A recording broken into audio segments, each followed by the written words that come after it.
ရင်နာစရာအကြောင်းတွေကိုဖန်တီးခဲ့သူအချစ်ရဲ့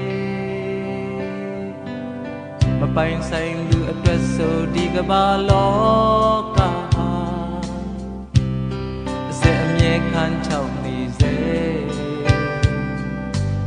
အဖြစ်ဟောင်းရဲ့အကျဉ်းအကြံတွေကိုမစင်စားနဲ့လေအချစ်ရဲ့မယုံနိုင်အောင်မဲ့သူချက်စီခဲ့တယ်မရောက်သေးတဲ့အချက်လက်ကြီးကို